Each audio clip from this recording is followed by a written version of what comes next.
Porquanto aquele que não for misericordioso não poderá ser brando e pacífico.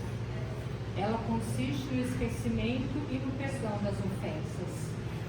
O ódio e o rancor detonam a alma sem elevação nem grandeza. O esquecimento das ofensas é próprio da alma elevada, que cai acima dos golpes que lhe possam desferir. Uma é sempre ansiosa de sombria suscetibilidade e cheia de fé. A outra é calma, toda mansidão e caridade. Vamos elevar nosso pensamento a Jesus e agradecer por estarmos aqui mais um dia, mais uma sexta-feira. Vamos pedir a Deus, nosso Senhor, que ilumine o nosso palestrante e vamos rezar a oração que Jesus nos deixou. Pai nosso que estás nos céus, santificado seja o vosso nome. Venha a nós o vosso reino, seja feita a vossa vontade, assim na terra como nos céus. O pão nosso de cada dia mais da noite, perdoai as nossas ofensas, assim como nós perdoamos a quem nos tem ofendido. Não nos deixeis cair em tentação, mas livrai-nos de todo mal, e assim seja.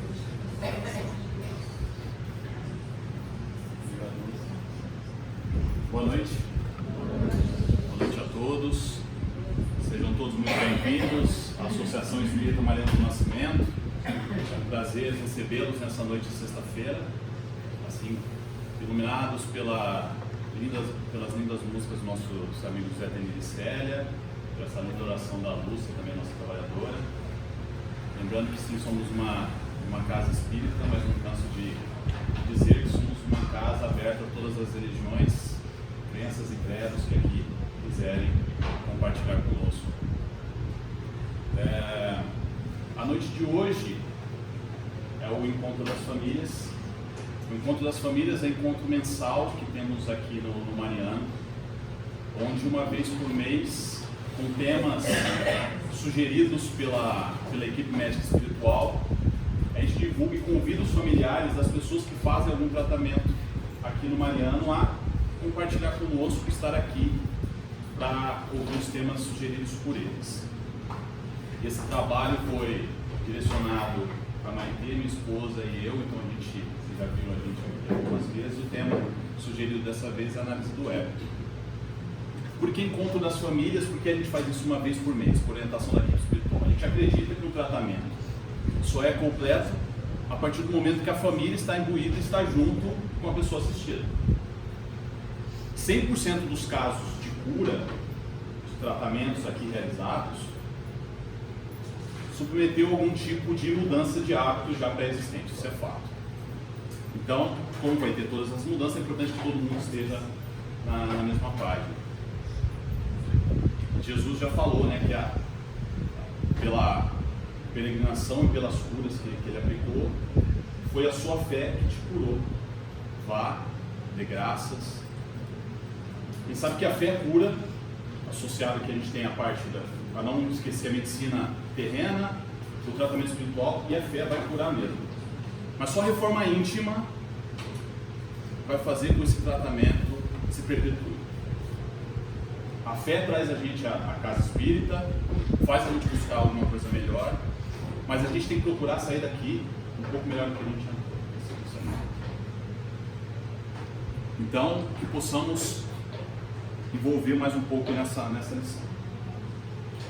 Eu falei sobre ego o ano passado, e aí depois o tema foi sugerido novamente. Aí a Maite falou: você já fez, então agora é com você, né? Eu falei: ok, eu tenho algumas coisas escritas, fui lá pesquisar aquilo que eu tinha feito e falei: pô, mudei 80% da abordagem.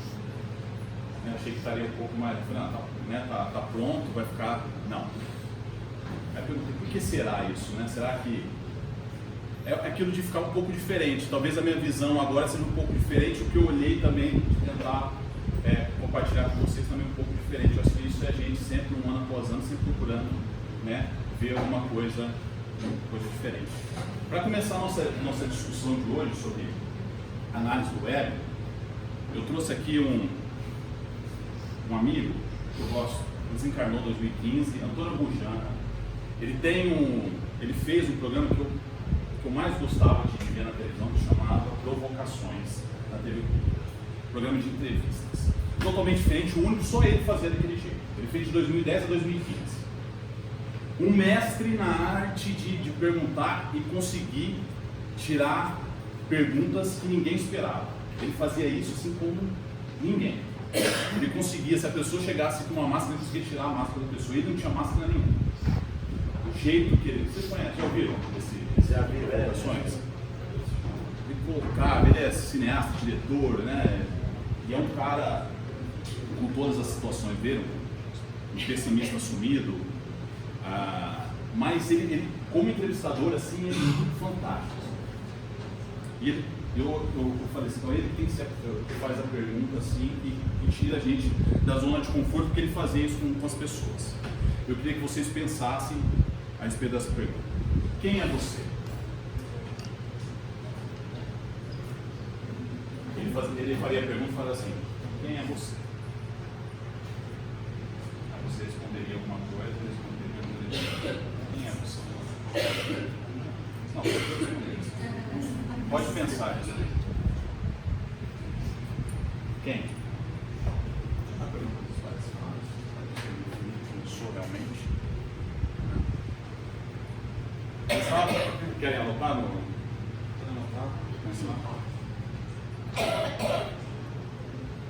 Eu quero que a gente pense a respeito dessa pergunta e depois a gente reflita de acordo com o que a gente for discutindo aqui, se depois no final a gente vai ter a mesma percepção ou se fez alguma diferença essa pergunta.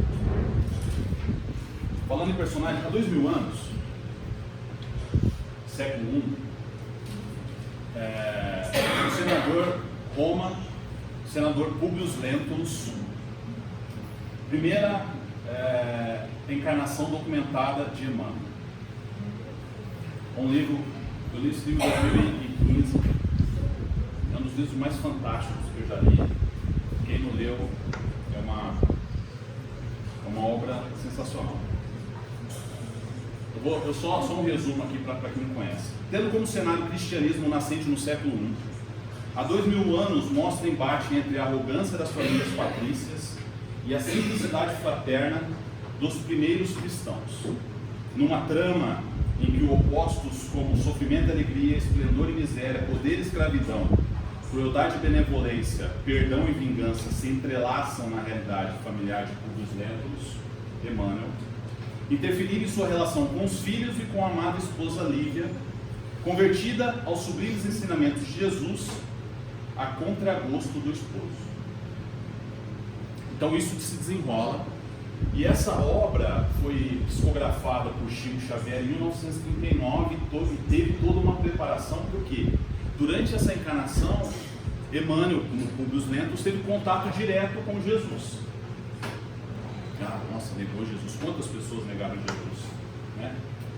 Nós negamos até hoje algumas atitudes. E ele cita aqui que foi por permissão divina que ele trouxe, porque ele dita aqui no começo: algum dia, se Deus me permitir, falarei-vos do orgulhoso patrício Publius Lentulus, a fim de algo a aprender-te das dolorosas experiências de uma alma indiferente e ingrata.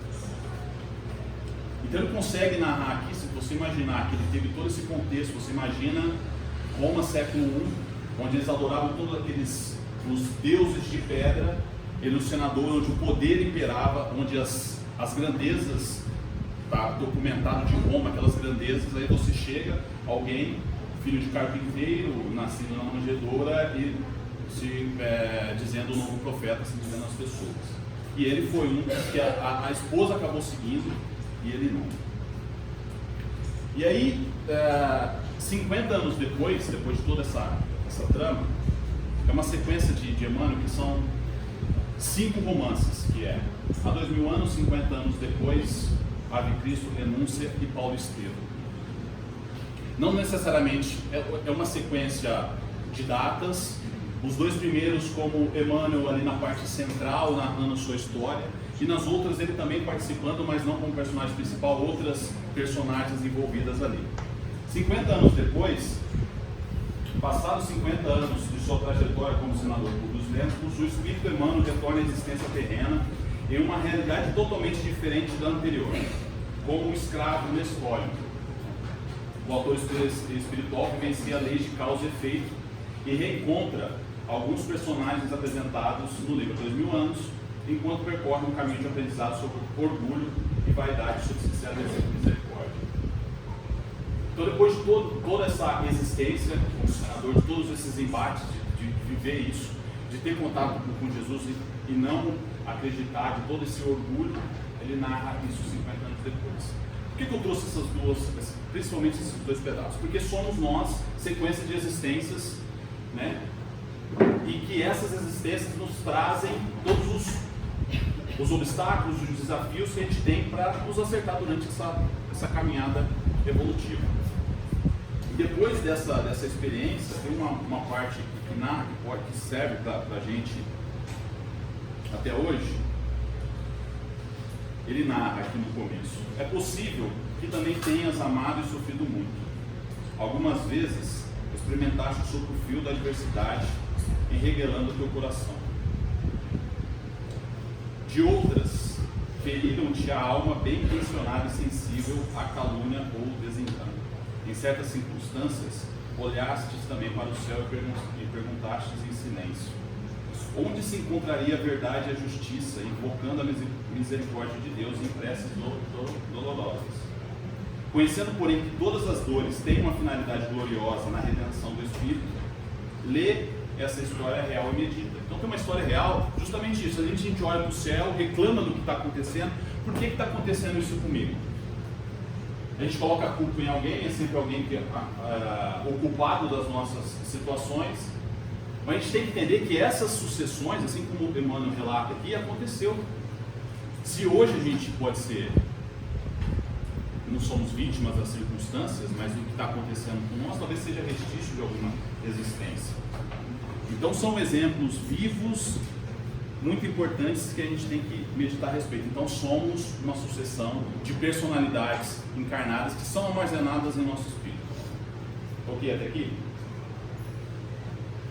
Aí outra passagem, isso aqui da Bíblia, esse aqui é a passagem de Marcos, o endemoniado gadareno. Jesus chega, sai, desce do barco e encontra esse endemoniado. Ele vem correndo, ali, vampirizado por vários espíritos, chega ali todo. É a primeira sessão de desobsessão registrada na humanidade, essa que Jesus faz com esse. Ele vem, e aí Jesus fala para ele: sai desse corpo, o espírito imundo. E ele responde: o que queres comigo, Jesus, filho de Deus, né? Me deixa em paz, não quero, eu não queria. E aí Jesus pergunta: qual o teu nome? Responde ele: Legião é meu nome, porque somos muitos. Ok, aquele irmão ali estava sendo vampirizado por vários espíritos, ok, era um fato. Mas também nós podemos dizer que somos uma legião. Por quê? Somos essas várias encarnações sucessivas que nos encontramos e temos ali em nosso espírito registradas, e que essas, emergindo do nosso subconsciente, pode criar esse ambiente propício para a aproximação desses espíritos. Ora por sintonia de pensamento, ora situações que foram cruzadas na nossa existência em situações anteriores.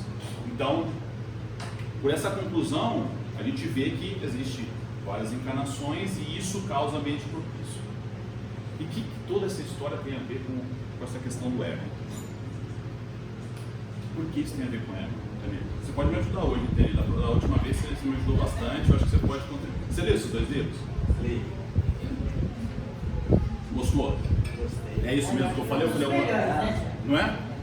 Não, o melhor é Paulo Estevam. Assim, Paulo Estevam é o que fecha o negócio. Esses dois são bons. Ok. Eu peguei, quando você pega o primeiro livro, assim, eu lembro de ter pego o primeiro e falei: não, e você leu 5 livros, assim, uma história que é envolvente, e relatos muito dessas situações. Não é cansativo. Não é cansativo, você aprende muita coisa ali. E quando você fala de Emmanuel, parece que a linguagem dele é muito complexa, muito complicada, mas ele não é cansativo, você consegue desenrolar a respeito disso. Então o que o ego tem a ver nessa história? O ego, por definição, é o nosso próprio eu, né? É a parte central da psique humana. Dependendo do grego, tem essa tradução. E qual que é a função que o ego tem pra gente? Ele faz justamente esse equilíbrio entre a realidade e o desejo. Então é dentro do que eu realmente quero e do que eu posso. Como eu controlo isso? Porque o ego, o problema não é o ego, é assim, quando você é o exagero do próprio eu. E esse é o grande problema. Então o ego está ali como essa parte de fazer um equilíbrio para a gente conseguir controlar. Albert Einstein fala que ele usou uma fórmula matemática para falar a questão do ego, que ele fala, essa fórmula 1 sobre 0 as relações matemáticas ao infinito. Então ele fala, quanto mais conhecimento, menos ego, quanto menos ego, menor o conhecimento, maior o ego. Então é geralmente assim, né? Quem conhece muito não se coloca como o sabedor de tudo, quem conhece pouco se coloca. Então geralmente é essa relação.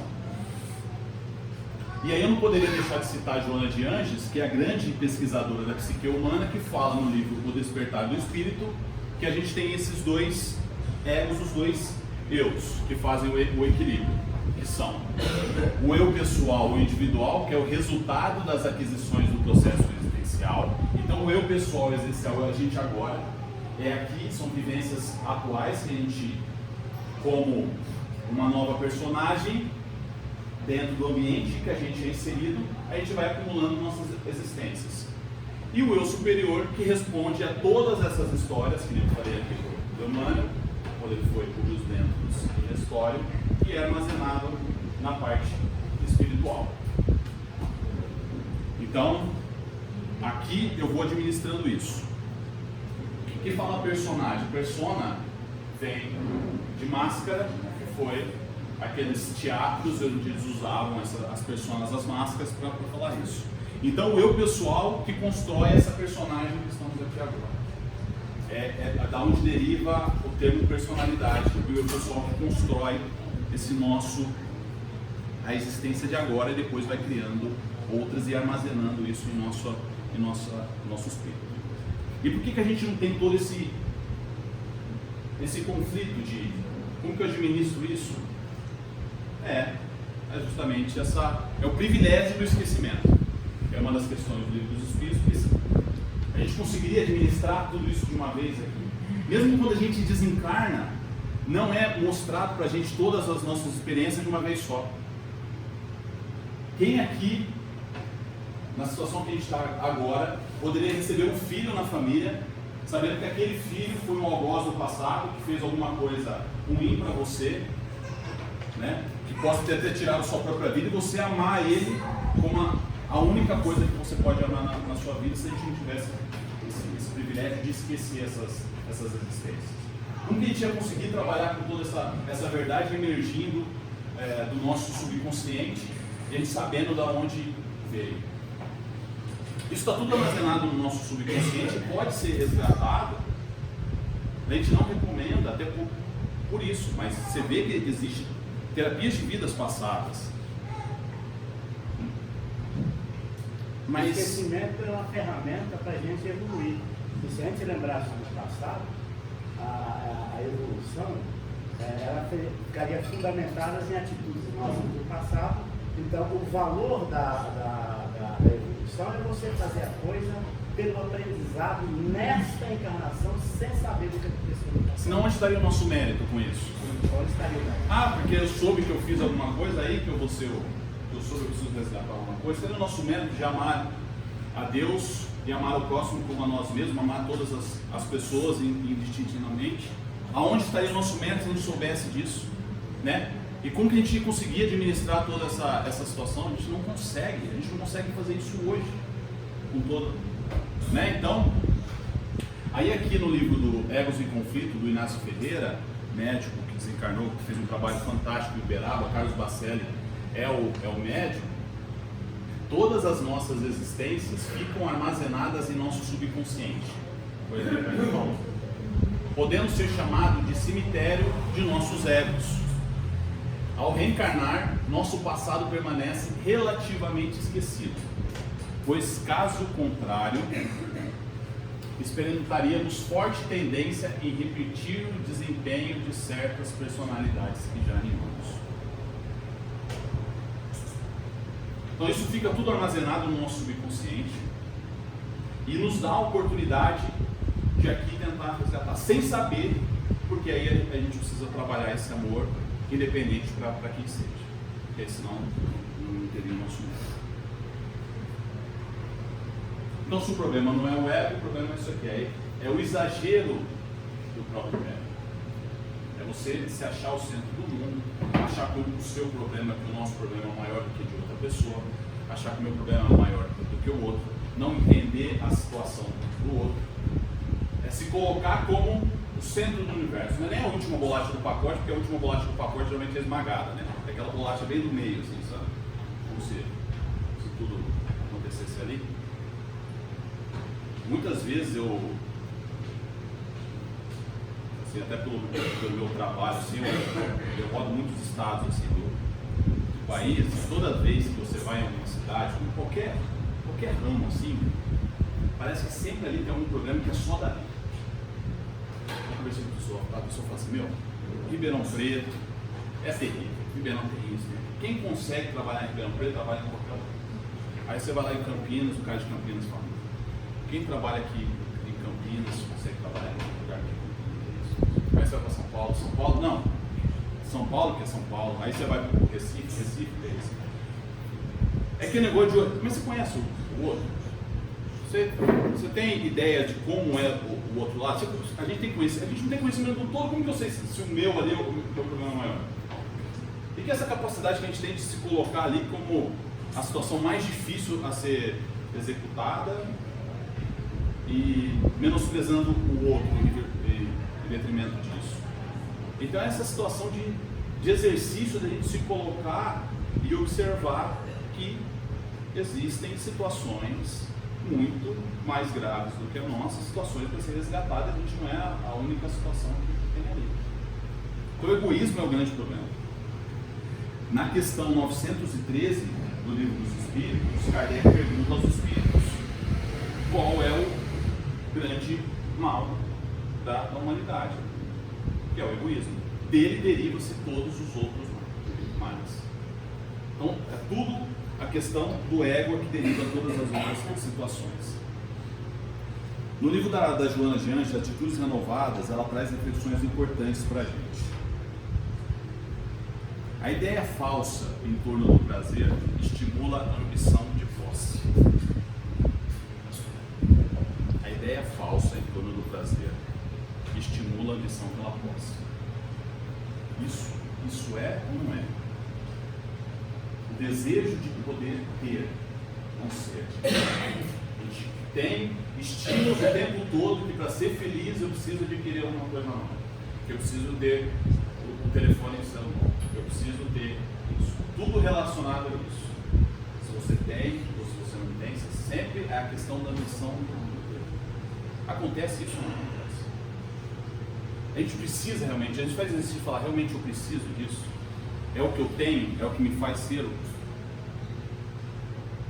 É essa sensação de posse que desenvolve a ditadura do ego no comportamento dos indivíduos e da coletividade. Ninguém é dono de nada, possuindo aquilo que não lhe pode ser roubado ou destruído. A gente não é dono de nada. Tem uma história que relatada pelo Eckhart Tolle, que é um espiritualista, tem um livro que chama O Poder do Agora. Ele não segue, ele não é espírita, ele não é espiritualista, mas ele tem uma história. Ele fala a respeito, ele faz mentoria espiritual em algumas pessoas.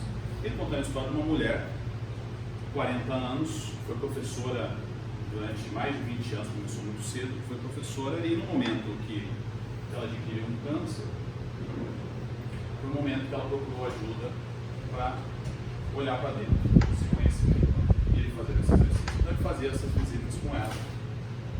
Às vezes ficava em silêncio, ouvindo, fazendo essa reflexão para ela se entender, porque naquela correria, né? Ficou 20 e tantos anos professor, aí teve que chegar a doença e falar: calma, vamos olhar para dentro, calma. E aí foi nessas conversas, um certo dia ele foi fazer uma visita a ela, e ela estava mais agitada, nervosa, né? E até agressiva. Ela falou para mim: você não acredita? Roubaram meu anel de brilhante. Ela falou assim: roubou. Eu estava procurando meu anel de brilhante, ele foi roubado. E eu tenho certeza que foi a moça que veio me ajudar, que veio trabalhar aqui em casa. Eu até ia perguntar para o senhor, eu preciso de uma ajuda. O que eu devo fazer? Se eu falo diretamente com ela, ou se eu já falo direto com a polícia? Aí ele pensou, olhou para ela assim e falou: mas a perda desse anel te torna menor? Ela refletiu e falou: menor não, mas é um anel de alto valor, eu tenho uma estima por ele, e nesse momento que eu estou passando por essa doença, eu preciso de dinheiro. Você realmente precisa de dinheiro? Por quanto tempo? Quanto tempo você usa esse anel? Não, eu não estou usando muito anel porque com a doença acabei esquecendo, eu emagrecia e acabei perdendo, acabei não usando, mas também não é justo, o anel é meu, não é justo. Aí a última pergunta que ele faz para ela é assim: a perda desse anel te torna inferior? Ela parou, pensou, refletiu e sorriu. Não faz. Nem lembrava dele. Aí esses tempos atrás agora eu lembrei, falei: nossa, eu lembrei. Aí comecei a procurar e não achei. Realmente não usava e tal, isso tranquilizou. Depois de algum tempo, a mãe dessa mulher ligou pro Dr. Tolo e falou para ele que, ela acabou morrendo e tal, e eu estava pesquisando, eu estava arrumando a coisa dela e achei o anel dela que estava no banheiro. Quantas vezes a gente nem lembra de alguma coisa, aí você lembra, nossa, aquilo que era meu, aí você vai correr atrás e você não acha, aí aquilo já te dá uma angústia: nossa, mas como eu não acho aquilo? Aquela sensação de posse. Às vezes a gente acumula tanta coisa, e isso traz um problema pra gente, onde a gente vai buscar alguma coisa e não acha mais. Por que isso? É a questão do ego falando uma questão de posse. Por que? Eu nem lembrava, Daniel. Nem lembra. Tantas coisas que a gente está. Se você for revirar, por isso que é importante a gente às vezes fazer uma mudança de vez em quando na nossa casa, porque a gente desenterra tantas coisas. Na última mudança que eu fiz, a gente começou a tirar, falou: vai ser rápido, né? Só 2 pessoas, a gente vai conseguir arrumar as coisas lá. A gente começou a tirar, começou a aparecer um monte de coisa. Nossa! Começou a aparecer. Ela falou: vamos dar, porque eu achei agora, eu vou começar. Não usava enquanto estava guardado. Agora que ele tirou da gaveta, vai usar. E aquilo está acumulando. E a gente acumulando coisas. Aí o espaço que a gente tem em casa não serve mais. Tem que aumentar espaço. E acumulando coisas, juntando coisas. Você vai ver que a casa está cheia de coisas. E aí a gente fica nervoso ainda porque alguma coisa some de vez em quando que a gente nem estava dando falta. Acontece isso ou não? Eu achei que era só lá em casa.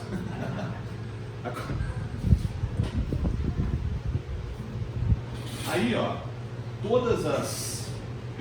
Na questão 903 fala que o grande mal é o egoísmo. Culpa, ciúme, inveja, raiva, medo, tristeza, são emoções, entendemos assim? Não vocês são pessoas evoluídas, mas temos ou não durante o nosso dia? Uma vez por dia, talvez. Tudo decorrência do ego. A culpa é o ego que se pune. O ciúme é o desejo de posse que o ego tem para com o outro. E quem não tem? Não tem isso, né? Inveja é o ego que não aceita o triunfo do outro.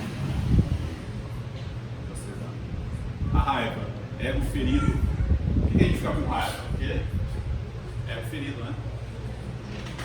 O medo é o ego que se esconde. E a tristeza é o ego que não aceita a vida como ela é. Em todas as decorrências. Egoísmo é diferente de amor próprio. Né?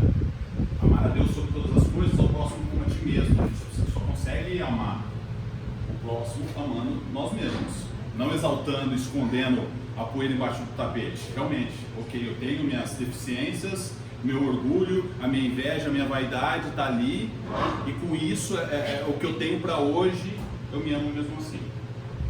Porque aí, a partir disso, eu não vou julgar o coleguinha, o amigo, mas eu sei.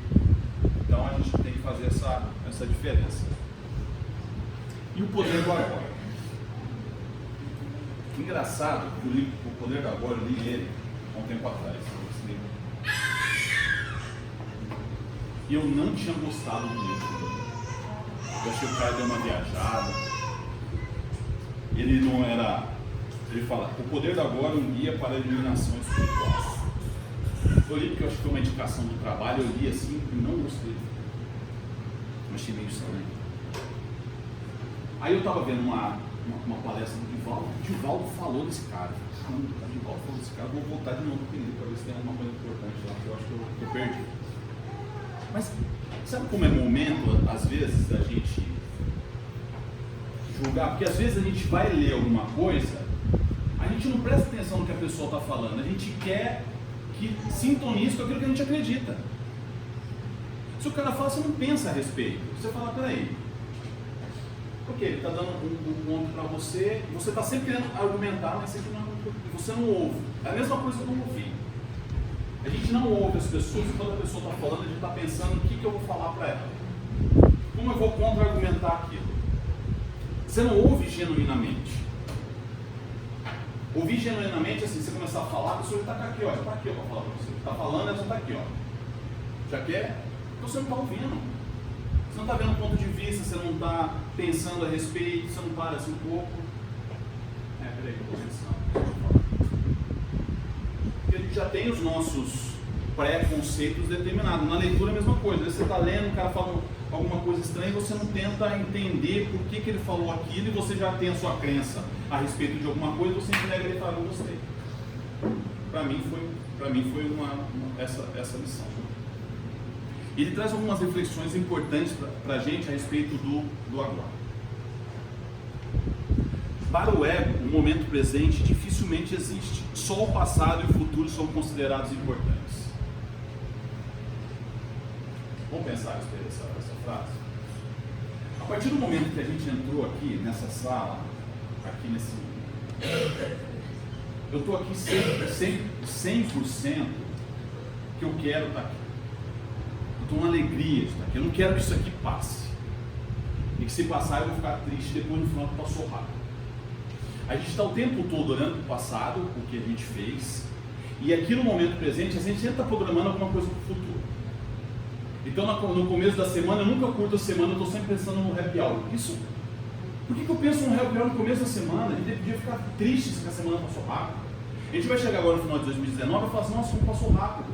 Mas o tempo todo, eu estava na segunda pensando na sexta, eu entrava na palestra pensando depois que eu ia sair tomar o passe, eu pensava em entrar aqui alguma coisa que eu estou no futuro. Enquanto eu estou sentado observando a palestra, eu estou pensando que o meu WhatsApp apitou 3 vezes, que é uma mensagem ali. Eu estou 100% envolvido aqui nesse momento agora? A gente nunca está. Se você está, você se encontra com a sua família, e você está ali conversando com eles, e você não está naquele momento, você está respondendo mensagem de outra pessoa, ou em contato no Instagram, você não está 100% naquele momento. Você não está nem lá, nem aqui. A gente não está, a gente está sempre ali, ó. A gente nunca parou para pensar que talvez o momento que a gente está vivendo agora fazia parte das nossas orações há uns 5 anos atrás. Agora eu estou pedindo que eu quero para frente, talvez mais para frente eu vou ser mais feliz do que agora. E a gente não... Faz sentido isso?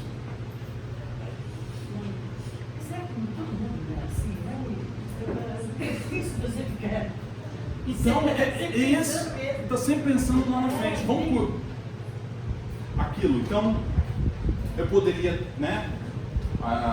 tá aqui pensando em outra coisa, que eu poderia pensar que eu pudesse passar rápido, né? Que o momento que eu estou aqui agora, não, eu queria que esse momento durasse mais tempo.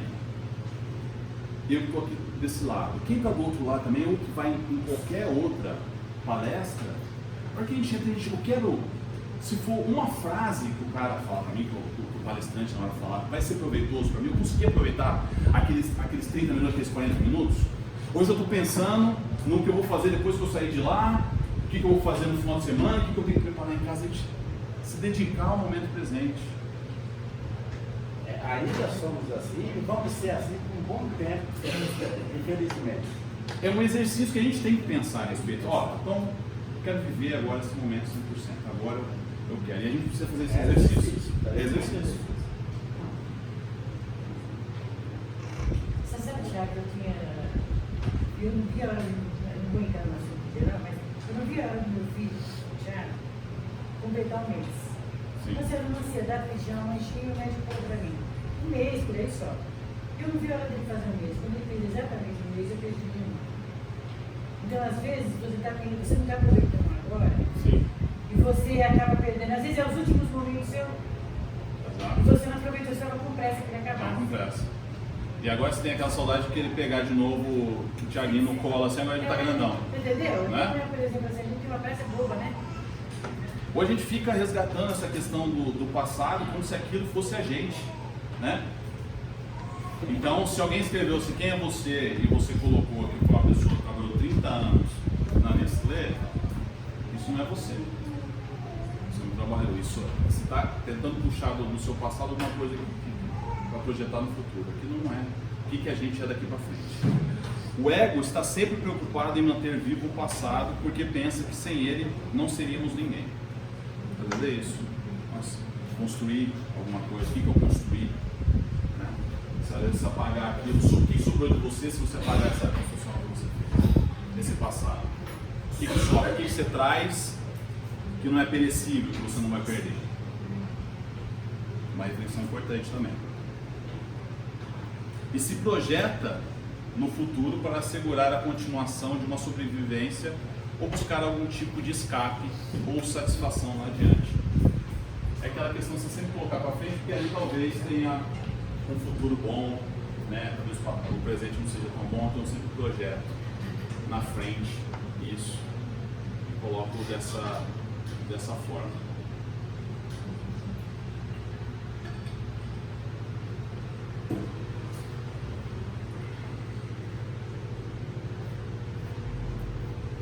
Grande antídoto para o egoísmo é o altruísmo,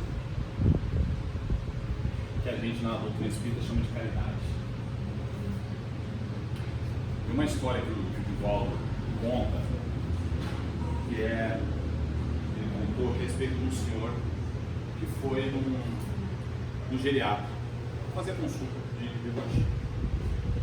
No geriatra, na consulta, deu 3 horas, falei, nossa doutor, 3 horas, preciso ir embora, eu preciso visitar a minha esposa no sanatório.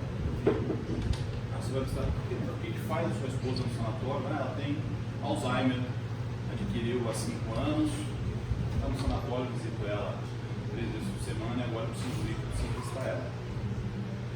E aí, o senhor visita ela e ela consegue ter troca informação do senhor? Não, nadinha. Chego, ela não me reconhece, não reconhece os filhos, não me reconhece. Nossa, mas um dia que o senhor falta, não tem problema, o que o senhor vai lá, se ela não lembra que o senhor vai lá? Realmente, ela não lembra, mas eu lembro.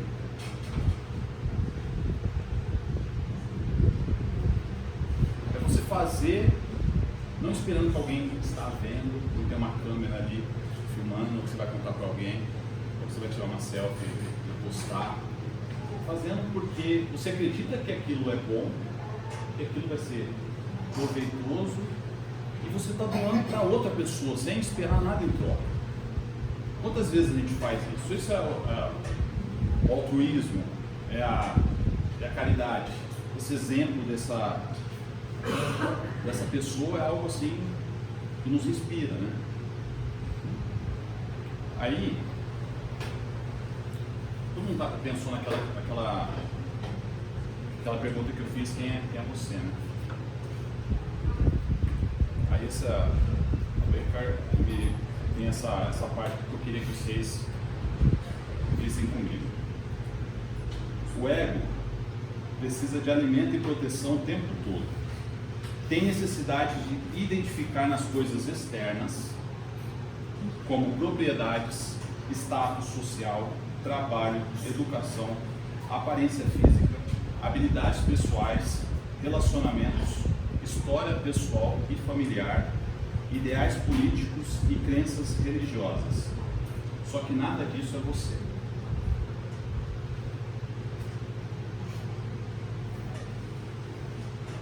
Tem necessidade de identificar nas coisas externas, eu falei, status social, trabalho, seu status social, trabalho, educação, que diz aqui como diploma, né? Porque diploma do lado lá quem tem, no diploma. Aparência física, habilidades especiais, relacionamentos, história pessoal e familiar, ideais políticos e crenças religiosas, só que nada disso é você. Levou um susto? Ou sentiu um enorme alívio? Mais cedo ou mais tarde, você vai ter que abrir mão de todas essas coisas. Pode ser difícil de acreditar. E eu não estou aqui pedindo a você que acredite que a sua identidade não está em nenhuma dessas coisas. Você vai conhecer por si mesmo a verdade, lá no fim, quando sentir a morte se aproximar. Morte significa despojar-se de tudo o que você não é. O segredo da vida é morrer antes que você morra e descobrir que não existe morte.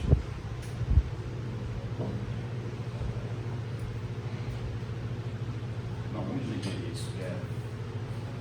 Eu acho que uma semana de digerir nessa área. Não é poderoso isso? Hã? Isso aí para entender. Pode ser difícil de acreditar e eu não estou pedindo que você acredite que a sua identidade não está em nenhuma dessas coisas. Ele não está nas propriedades, status social, trabalho, educação, aparência física, habilidades especiais, relacionamentos, história familiar e ideais políticos. Faz sentido isso ou não? Você vai conhecer por si mesmo a verdade lá no fim, quando sentir a morte se aproximar. Quando eu faço sentir a morte se aproximar, quem já teve experiência de quase morte? Ou quem já passou por uma situação muito difícil? Qual que é a primeira coisa que a gente vê nessas situações? Não é uma mudança drástica de vida, um entendimento de vida totalmente diferente. A pessoa fala, meu, o que eu estava fazendo até agora não serviu de nada. A pessoa viu ali a morte, falou, vou morrer, meu Deus, o que eu estou fazendo na minha vida? Estou acordando, trabalhando, falando, eu não aguento mais isso. E a gente só vê isso nessas situações. E ele fala, um cara que não, a morte significa despojar-se de tudo isso. O que a gente vai levar depois da morte? Vai levar algum? Vai levar status social? Vai levar religião? Jesus, por um acaso, pregou algum tipo de religião?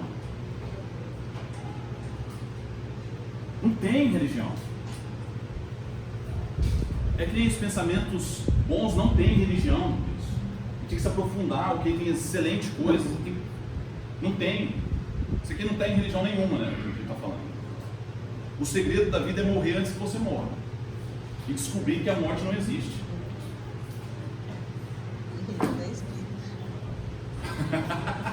Não é muito.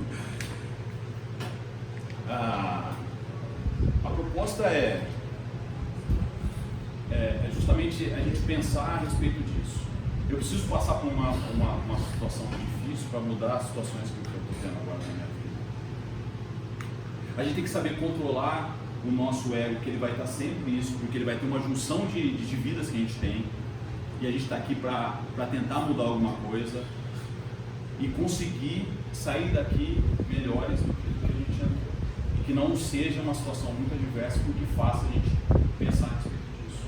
A gente tem a oportunidade de fazer isso, enquanto ainda a gente tem oportunidade de fazer. Então, que a gente pense, reflita sobre isso, depois se pergunte novamente quem somos, tirando todas essas rótulos.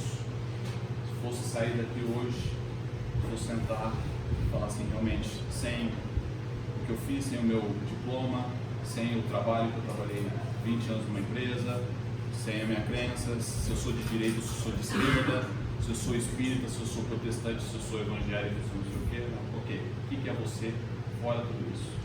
Que a gente possa refletir. Agradeço, obrigado. Foi um prazer estar com vocês, obrigado. E espero reencontrá-los em outros dias aqui no Maria. Tá bom? É aquilo que aí naquele pensamento. Eu sou o que sinto e o que penso. O que penso e o que sinto. No aqui agora e depois do desencarne. O meu eu, ele continua exatamente do jeito que eu penso e do jeito que eu sinto após o desencarne. Só que aí eu vou perceber que muitas coisas que eu dava valor, que é o caso que citou aí, dinheiro, posse, eu disse, daquilo, vai cair por terra porque você vai perceber que nada disso tinha importância. Do outro lado, que não vai ter importância mesmo. Você vai ter só o eu no seu sentimento, no seu pensamento. Obrigado.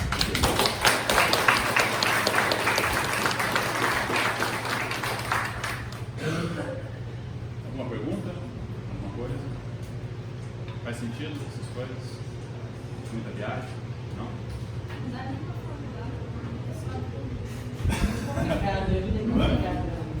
Não, eu acho Eu complicado. acho, sabe por quê? Eu acho complicado porque você vive essa vida, né? Sim. Você tem que viver, né? O seu trabalho, suas coisas, seus filhos. Nada vai ser, você não tem nada, né? É. Mas você está tendo. Tá certo.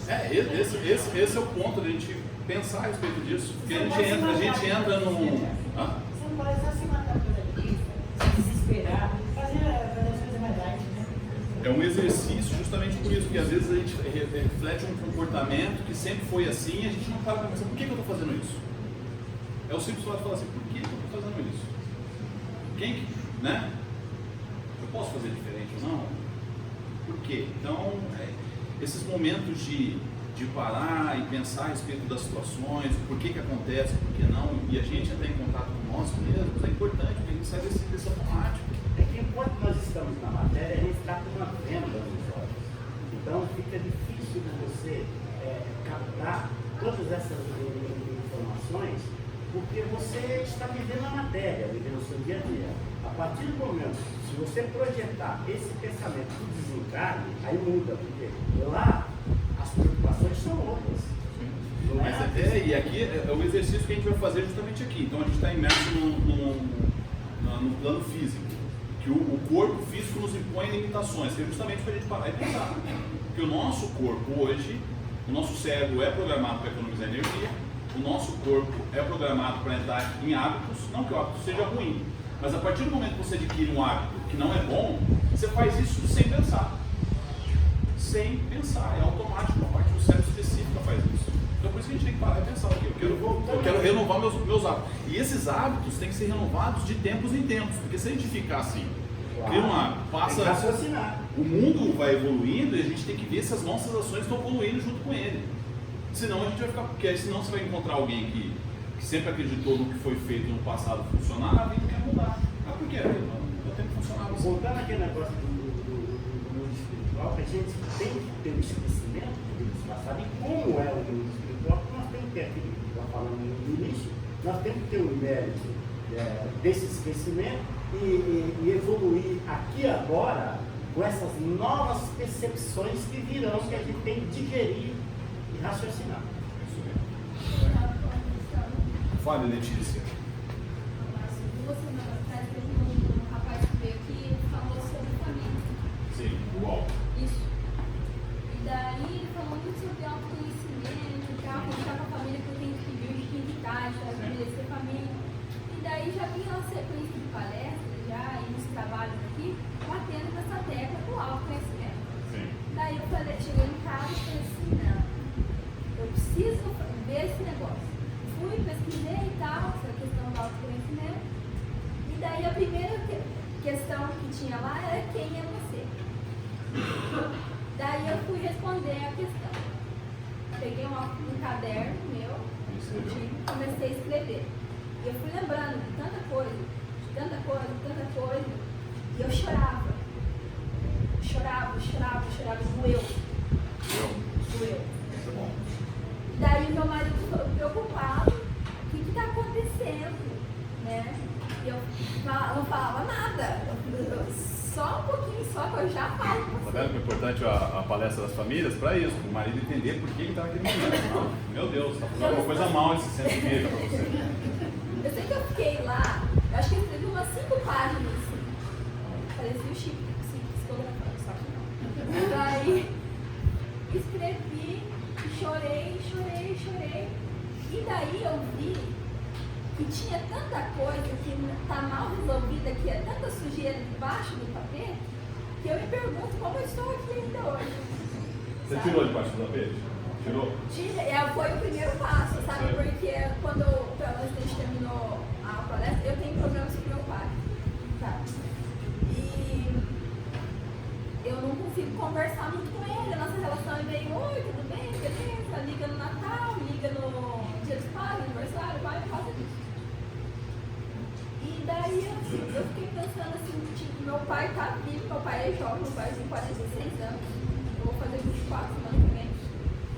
E olha quanto tempo que eu tô afastada por causa do ego, por causa de vergonha, por causa de orgulho, né? E eu precisei fazer isso, chegar em casa, me autoconhecendo, porque senão a palestra falando do conhece-te mesmo e tal. Pensei nisso também. E quanto aquilo me faz mal, eu sinto falta do meu pai e eu não consigo falar com ele, por quê? Porque eu sou orgulhosa e eu preciso me despir desse orgulho, sabe? E já é um processo sofrível, assim, que tá já há uns 5 anos aí, sabe? Que pessoas vêm falar, você precisa resolver isso e tal, mas não adianta você tentar resolver sem você fazer reflexão do que você está fazendo, o que você É está fazendo. importante que você faça isso agora mesmo, sem precisar que nada de ruim aconteça, assim, para que aproxime a família, né? Uma doença, alguma coisa, você está aproveitando isso agora. E o resultado que eu tive dói muito, mas vale a pena, porque é libertador. Obrigado, Letícia, pela contribuição. Pessoal, vou sortear aqui